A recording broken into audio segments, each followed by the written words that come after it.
Life is so short. Coming from the Bosley.net. Welcome to the Adventures in Heels podcast. Adventures in Heels. I'm so excited to be here with you today. Hosted by Amanda Elkins. I've been a business owner for 5 years.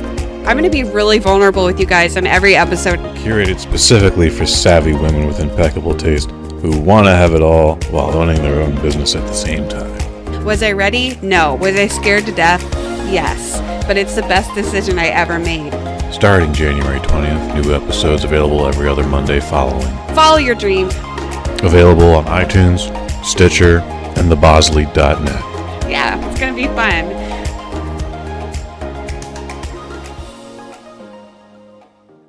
thebosley.net.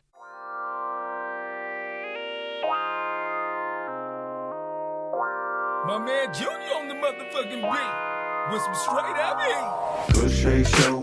Kush Hay Show. The Kush Hay Show. The Kush Hay Show. Microdose. What's good, y'all? Kush Hayes here, coming to you with another edition of the Microdose, Volume 2.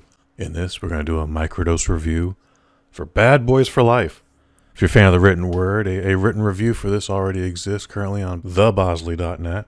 But maybe you just want to hang out and listen to my opinion of Bad Boys 3. Originally, they had been talking about this since 2013, and it had been roughly a decade by that point. And quite frankly, no one really wanted this. Will Smith had clearly moved on, his career had advanced, and Martin Lawrence having some health issues that I understand. I don't understand a lot, but it's a little bit I understand, so Martin had his reasons. But the closer we got to show date, I started catching some nostalgia, started checking out some movies on the Netflix, Bad Boys 1 and 2, as of this recording, both available for free on Netflix. And these two have just always made a fantastic combo. It's a shame that they haven't done more movies together. They didn't have to be Bad Boys, they could have been anything. Just put Will Smith and Martin Lawrence together, and a good time is automatically had. Their chemistry, they haven't lost anything. You believe these two are the closest of friends. The way they go back and forth, it's very natural, and it just translates really well on screen. The only other familiar face in this is Joey Pantaleone, plays the captain. It's a short role, but it's a more enduring role. It's a different role than he's played in the last two movies, and maybe it's just his character has evolved to that as well. Now, it wouldn't be a Bad Boys movie if we didn't have bad guys, and we get a mother-son combo in the team of Kate Del Castillo and Jacob Scipio. Apologize if I'm not saying that correctly. They are avenging the death of her husband, his father, who was incarcerated many moons ago. What time? It's not very important. However, on this long list of judges and lawyers and jurors, right at the end of the list is one Mike Lowry. And that's where our story comes into. There's a fantastic prison break, there's a small family reunion, and thus a plan is set in motion that leads to the death of Mike Lowry. Or so they would like. We revisit Mike and Marcus. They're in hot pursuit, and it turns out Marcus is on his way to becoming a grandfather, and with a new life coming into the world, he starts having some second thoughts, starts thinking about his past, starts thinking about the kid's future. Marcus Burnett and Mike Lowry have murdered so many people in the name of justice in Miami, just based on the first two movies. You know, the huge body counts. Some cops never pull their weapons. These guys are doing it every 5 minutes. Having said that, he's having second thoughts, and retirement comes into play.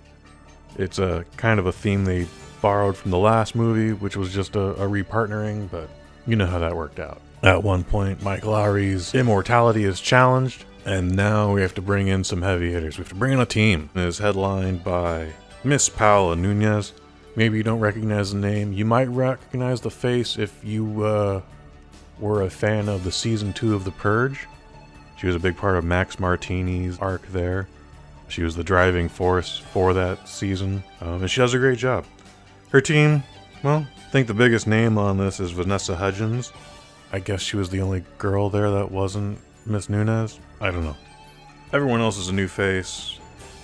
They have fun, but we don't really get to know too many of them. We get some history on Miss Nunez, and we get some history on this tech, who's a gentle giant. And then we just go with the movie. Lots of age jokes, lots of tributes to the Michael Bay-isms that were established in the first two movies. And the directors, Adil and Bilal, Adil Aribi and Bilal Falal, if I'm saying their last names correctly. They're mostly known for music video work. They've got a very short resume on IMDb, but they stay true to Michael Bay's style while adding their own vision and their own interpretation of how an action scene works. They do a lot of great action scenes in this, and they should be commended for that. Bad Boys for Life is overall an entertaining and exciting ride. It's as if there hasn't been 17 years in between films. It makes me wish that we had gotten part 3 way long ago, maybe 5 years after the second one. How about that? Since it's been 17 years, it is what it is. It's a good movie for what it is. It's nothing I would recommend seeing on the IMAX, which was for some reason an option for me. If you have to see this on the big screen, I would go check out a matinee. I gave it 3 out of 5 blueberries. I think you'll enjoy this further once it comes to a streaming service like a Netflix or an Amazon Prime. And there we are with Bad Boys 3. If you enjoyed the first two, you should enjoy this. My personal preference, I still love the first one. Lots of great memories are surrounded by that. Fantastic soundtrack. I recently looked back at part 2 the other day, and I remember now why I didn't like it. Like, an interesting villain, but we spend too much time with him, and the villain almost feels like he's self-aware, like he knows he's in a Michael Bay movie, because he's just doing ridiculous shit, and then commenting on how ridiculous that shit was that he just did. It didn't work for me, but the head bad guy in that, he's also fantastic. He's the same dude in Blow from just 2 years earlier. I'm not sure what he's been in lately, but that's what the IMDb is for. You can look that up. Folks, check out previous episodes of the Kush Hayes Show, like episode 37, which involves the top 5 surprises of 2019. We didn't want to do a best of list. We didn't want to do a worst of list. We wanted to work with the assets that we had in front of us. And out of 26 episodes that year, we found 5 movies that we weren't excited about and left very pleased with. We're going to share those with you.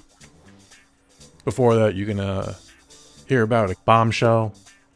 You can hear about the family film Jumanji, The Next Level.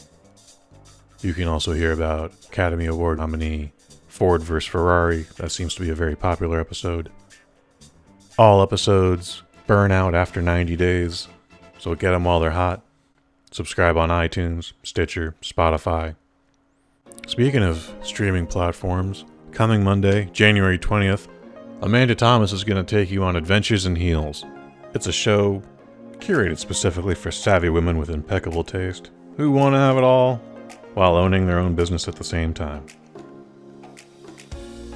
Starting January 20th, we're going to drop the first episode, and every other Monday after that, you're going to get another episode from Amanda Thomas. We're talking Adventures in Heels, coming from thebosley.net. Other stuff, find my written reviews, find microdoses such as this one. We previously gave a review to 1917, Academy Award Best Picture nominee, as well as talk about the 2020 Golden Globe results. And this week, they dropped the 2020 Academy Award nominations. We're going to hear about that, including Ford vs. Ferrari, Bombshell, and 1917. Folks, I've been Kush Hayes. You've been you. Follow me on Twitter at Kush_Hayes. And I am so loco. Let's do this again, man.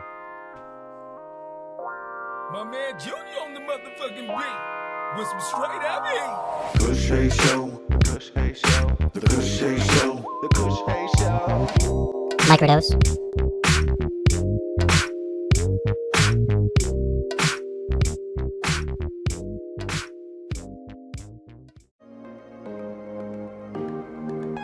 Life is so short. Coming from thebosley.net. Welcome to the Adventures in Heels podcast. Adventures in Heels. I'm so excited to be here with you today. Hosted by Amanda Elkins. I've been a business owner for 5 years. I'm going to be really vulnerable with you guys in every episode. Curated specifically for savvy women with impeccable taste who want to have it all while owning their own business at the same time. Was I ready? No. Was I scared to death? Yes. But it's the best decision I ever made. Starting January 20th, new episodes available every other Monday following. Follow your dream. Available on iTunes, Stitcher, and thebosley.net. Yeah, it's going to be fun.